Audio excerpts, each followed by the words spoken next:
Welcome back, folks. I'm here to do another lecture on Metal Gear Solid V, the Phantom Pain, and Ground Zeroes, kind of both explained. This one's going to be just a single mission that we're going to talk about this time because there's a lot to talk about. Mission 12 is Hellbound. I said that missions 10 and 11 are a recreation of the main op, and 10's kind of the op itself, the rescue of Chico and Paz. 11's kind of what happens afterwards. So 12 here is kind of telling the story of what happens even after that. But also in a way, what we're also going to see in this mission is a lot of stuff from before these kind of events interspersed between those two kind of time periods. The end of the mission being like on the land base, and then what happens next being after the flight back. So, what happens at the beginning of Hellbound, if you pay close attention, when in my video it's a gray fox skin. When Snake is sneaking into this area back in the Sirach power plant, there's the big door and he goes through, and then a truck goes through. It's meant to evoke Ground Zeroes and really the prisoner cells sector. The abandoned prisoner cells. This cave right here is kind of a stand-in, really specifically for Chico's cell. It's really a stand-in for inside his head, actually, what's going on inside of his head while he's being kept in the cell. That's why there's a power grid here, because it's like that's a source of energy and power for Fox. It's where he gets a lot of his his abilities from, quite literally, because parasites, trauma, death, rebirth, memes, blah, blah, blah. So this opening scene is like the return to, not really Camp Omega, this is a return to Peace Walker.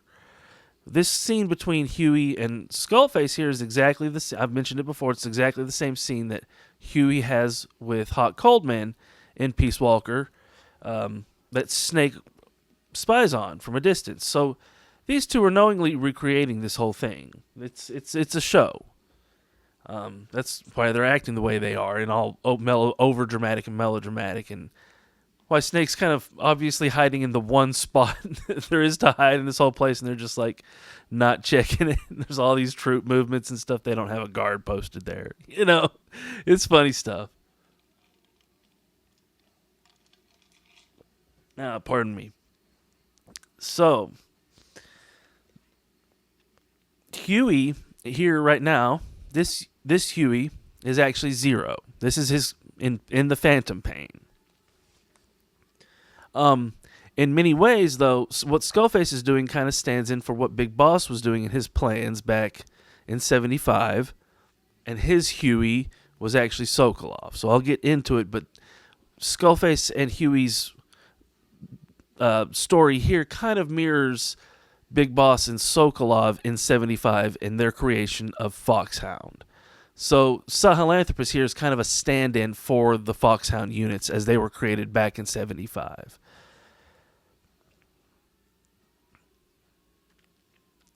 So, like I said, Huey is actually Zero now, because the old Huey was Sokolov. Huey in Peace Walker was Sokolov. So this Huey now is kind of the new designer of the new Metal Gear stuff. And it's not really a Metal Gear, I'll get to it. It's the weapon to surpass Metal Gear. But like I said back then, so in a way, Huey's kind of Zero retelling Sokolov's story. And it's also retelling what we know about the story. Like I said, Skullface goes and gets Huey from the tower and then leaves the destroyed base. Well, put the things together that I've already said, and this story actually, I've already told it to you, and you already have seen it. When Snake shows up on the base and rescues Kaz in the video that we see, his cause was Zero, and Zero here is Huey, and that Ishmael Snake is Skullface. So Skullface showed up after the base's destruction and took Huey from the tower. So that's exactly what we see is Kaz getting evac from the base. That's how we know that Zero was probably the old man in the chopper with Snake, who was Old Fox, who's Skullface. This Skullface here. And others, but anyways. So So in a way, this whole mission from Sarak power plant over to the Afghanistan main camp is like a recreation of a part of the Camp Omega mission. If this is Chico's cell and this area, these cells are like the abandoned sector, then starting here and then going over to the main base camp area is like starting the main mission. Not really starting the main mission, but starting that part of the main mission after you've met with Chico and gotten the intel file, which you do get an intel file here that tells you where Emmerich's being kept. That intel file in Ground Zeroes tells you where Paz is being kept. So in other words, you start right when you've picked up Chico. You've gone into Chico's head, right? You've made contact with him. And you're about to go over to the main camp to look for where Paz is in her cell. So, which I know she's not in the main camp, but it's as if she's in the main. It's kind of a different place. Go with me here. It's moved, and we've got evidence that it's moved. But since that this cell that we're going to, that we've been pointed to, is Paz's cell, we find Paz in her cell. I'll get to it later, but Paz is the AI pod in the cell, actually. That's the woman's voice. That's the Joy. So there's another person in the cell who's been kept, captive and forced to do work and blah, blah, blah. That's Zero. That's Huey, but that's also, he's kind of I'll get to it, but he's kind of a stand-in for Chico as well. And he's also kind of symbolically a stand-in for Hal Emmerich, Sokolov and Paramedic's child, or I should say Huey and Strangelove's child. The big parallel between Hal and Chico and Huey's story here and Zero's story is that this was all forced upon them. None of them asked for this. Zero didn't ask for the rebellion. Hal didn't ask to be born to such terrible parents that were going to try to inundate him with all of their terrible legacies, especially his dad's terrible legacy. But it turns out I think his mom probably had some bad stuff going on in this era too, as Strangelove. Trying to recreate your dead lost love in a computer, I don't think indicates the healthiest of personalities. No offense to Strangelove lovers out there. I love Strangelove too, but I think that girl, I think she was affected something serious by Joy's death. Anyways, so in other words, this cell that we're going to go pick up our sort of symbolic Paz from, as I've said, Paz is Chico, so this is Chico, actually. So Zero is likened to Chico. And since I've already said Zero is Hideo, this is almost like likening Hideo to Chico himself, which I think is kind of important. Like Zero's putting himself on the same path here that Chico's kind of been on in a way, symbolically. I'll get more and more into that as it goes on. There's lots of ways this all intersects. Remember back when Skullface is talking to Chico at the beginning of Ground Zeroes, he says, "How does it feel to play the traitor? You're a real man now, soldier," all that other stuff. But he says, "How does it feel to play the traitor?" And we hear in the tapes that there's some weird stuff going on with, like, perhaps Chico was sort of forced into turning against Paz and torturing her, which, for a recontextualization symbolically, that kind of seems like there's something maybe going on there with, maybe Chico betrayed himself and tortured himself somehow here. We know in Peace Walker, when Chico was captured, he gave up information after being questioned.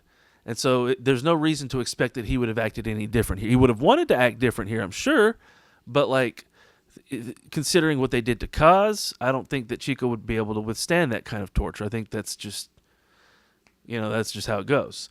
So he probably gave up some information here.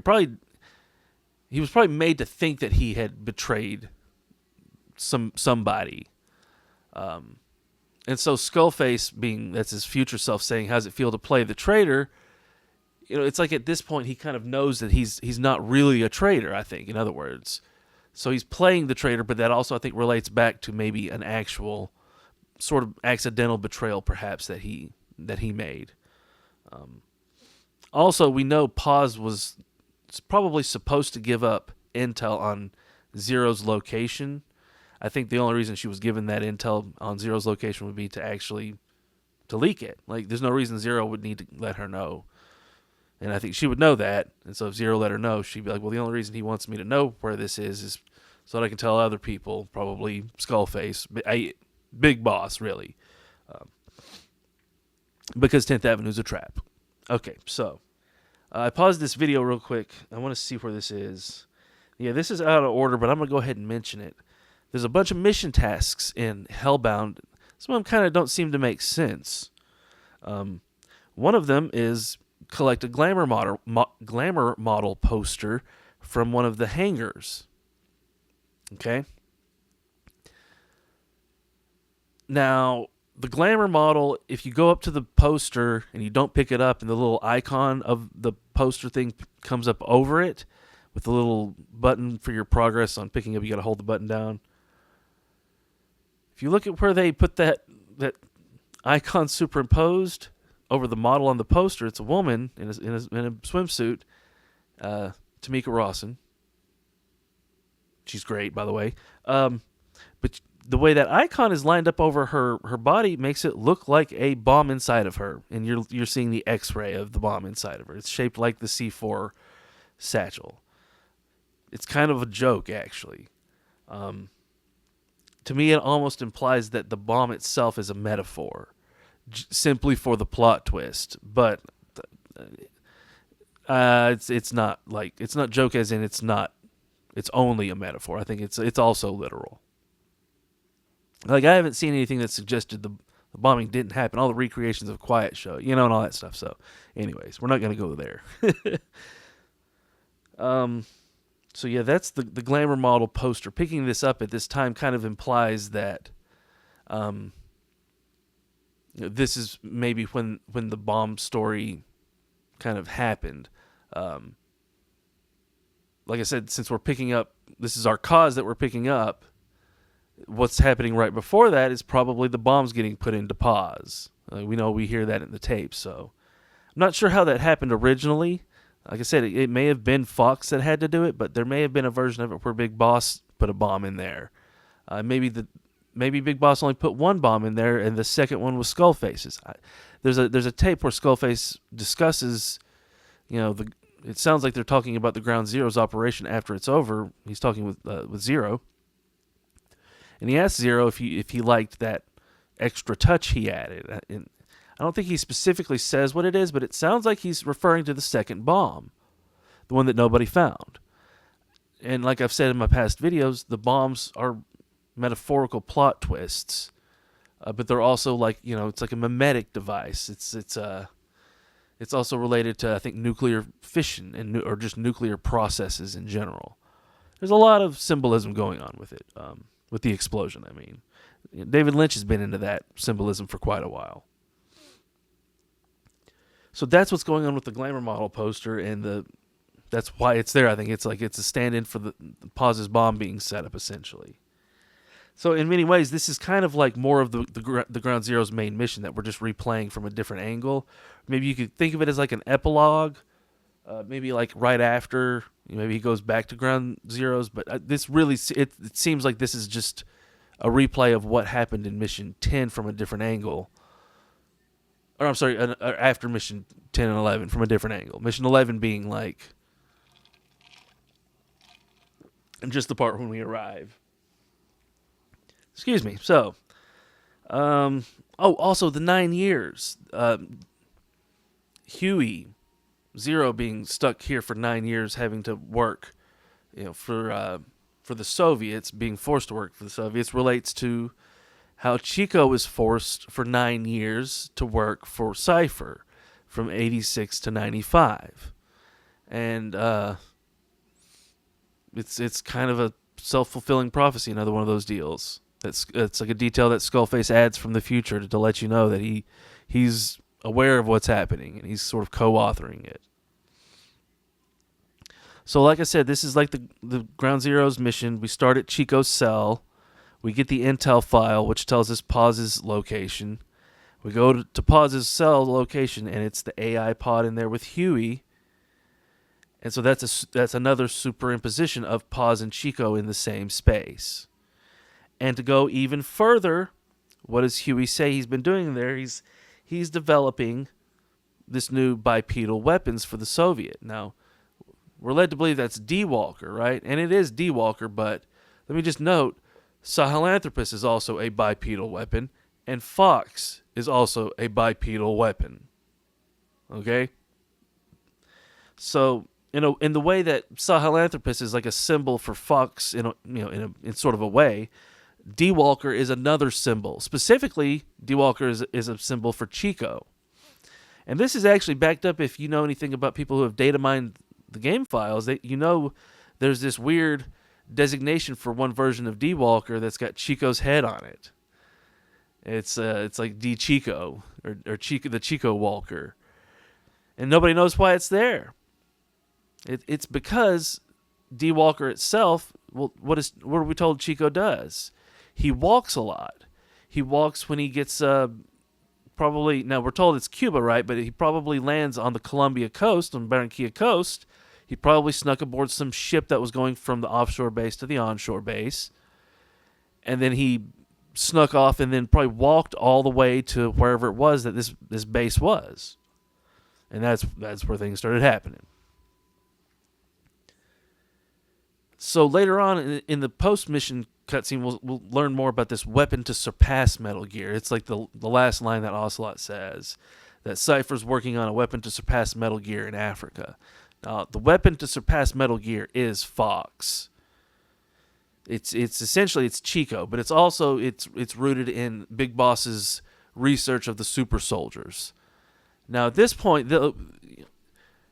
it seems like since Chico was the sort of like the prototype for it, these scenes stand in for Snake coming to Chico's cell, and it's also Snake coming to Paz's cell. But that's why there's this like question of the identity and everything. Remember when Chico sees Snake's face, he's terrified and he doesn't want Snake to mess with him.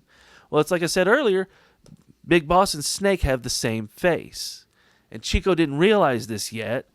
So when Snake shows up to rescue him, looking like the guy who's just been torturing him, he's like, "What the hell's going on?" And then he's terrified, and he's like, "No, get away from me," and all this stuff, because he's like, he's kind of reliving his trauma there. I think he's acting, obviously, in this recontextualization, but it tells us that Chico probably wasn't in on the whole bit.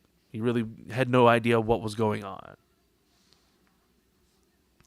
Now, whenever you evac Huey here and you get him away, who is it? Ocelot? I think it's Ocelot. Calls in the chopper. Maybe Miller does. But it comes in automatically, and then the whole base starts alerting, so you have to get over there or take the base out or have taken it out before. And when you get to the chopper, it's just hovering over the base here. So this is presumably like Snake's, grabbed another person to he's grabbed Chico and Paz, and he's bringing him back to wherever he's about to evac from. And instead of getting to leave, here, Sahelanthropus comes out of the sky. Now, we know every time Sahelanthropus has appeared so far with Skullface, it's a recontextualization. So, it's like, we know after the main mission ended, we left and we moved back to the base. Big Boss didn't just show up and fight Snake right there on the coast at Camp Omega. That's probably not what happened. So this is a recontextualization. Now, I explained in my other video that it happens in this way because Sahelanthropus falling from the sky is just like the scene in Donnie Darko where the jet engine falls from the sky and smushes Donnie in his house. Although at the beginning of the movie, Donnie's not in his house and it doesn't smush him. And the whole movie is a series of terrible events, and other characters in this series of terrible events are seeing Donnie and his friends suffer, and one of them's Frank, a guy who's already been through this loop and remembers his past loop, and Frank's already dead, actually, and he's the guy in the bunny suit. And he's telling Donnie, through the mirror and through time, how to use a portal take himself back through time and how to use this portal to catch a jet engine from a plane that's going to fall apart and then send it back in time to where he's going to be in his bed, and Donnie's going to get smushed. Now, Donnie getting smushed by the jet engine in the end of the movie changes the course of events so that all the suffering that we've seen during the course of the movie is now negated. Donnie's kind of likened to Jesus Christ, actually, in his own movie. It's a very, like, he crucifies himself. That's why he's, like, laughing, and it's why it's a positive thing at the end. It's not like Donnie's committing suicide. It's not a dark thing, you know. It's all symbolism there in that movie. So the time travel in Donnie Darko's, it's what's going on here. Skullface has time traveled back.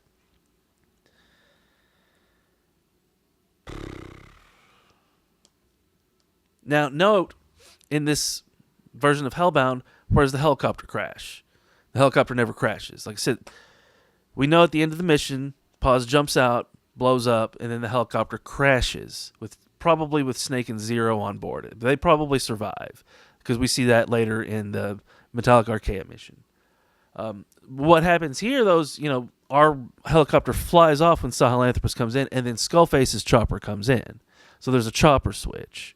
And then we have to run over to one of the other two LZs, escape Sahelanthropus' sight, and then evac. So that's more recontextualization, but it's also like saying how Snake and Zero, they kind of symbolically they escaped from this event. They probably, whatever happened, their helicopter went down. They didn't die in the crash. This is probably where Zero's legs were hurt, so that he needed assistance to walk. And then Snake puts Zero on his back, and they probably run away from soldiers and escape. There you go. That's Mission 12 Hellbound. There's more that I'm trying to think of right now, and I apologize, y'all. My dogs are barking outside. They're yelling at. They want my attention. They've been barking at me for a few minutes now. They need some outside time, so it's fine. But I can't go on really to Mission 13 because that one's another whole page of notes, and that's another whole lecture. And there's even more to talk about here that I'm not thinking of. I'm sure. Oh yeah, I was going to talk about how D. Walker's parts kind of relate to Venom's parts and Chico's head, kind of, actually. How there's the different heads on D. Walker with the different functions. The head's not like literally his head's different, but it's like metaphorically his thinking has changed. It's like his mental self. The arm thing, kind of relates to his arm, but it's a mirrored arm, If you notice, in many ways, D. Walker's kind of a mirror of Sahelanthropus. It has the minigun on its left shoulder, and Sahelanthropus has the railgun on its right shoulder. So there's a mirroring thing going on. In many ways, D. Walker is kind of like an external aspect of Chico. We'll get into D. Walker more when we get into Africa, because D. Walker kind of stands in for, like I said, this prototype for this new super soldier is Fox. And Fox is like a shell that will be put over a normal soldier and will turn him into a super soldier. That's what D. Walker does. It kind of relates to the skulls and the one that covers and all of that. But that's stuff for the future. One last thing is this torture of Huey here that happens. This is probably, or I should say, it's really more of an interrogation here. There's not torture, but it relates back to probably lots of things. The interrogations and tortures in the Phantom Pain largely relate back to what Big Boss and his crew originally did to people. So this may have been a little bit of what happened to Zero when he was captured, if he was captured for a little bit, which I think he was. As Hideo, Zero as Hideo, before his escape and rescue. It could also relate to Chico's torture, actually, because since this is like Chico. It probably mostly relates to Chico's torture. It also maybe could relate to Paz's torture, but there's also scenes with Quiet that specifically relate to to Paz's torture later on. So we'll get to that. Well, that one's not in a mission, but I'll get to that one later because that'll come up in Mission 45. Anyways, that's it for this one. Hope you all have enjoyed lecture number 5, I believe. I think it's appropriate that was number 5. Y'all, this is about getting nighttime over here, so I'm running out of light. Finish this at perfect time. I'll do more of these tomorrow. This one will be uploaded tomorrow. Anyways, y'all have a nice night. Peace out.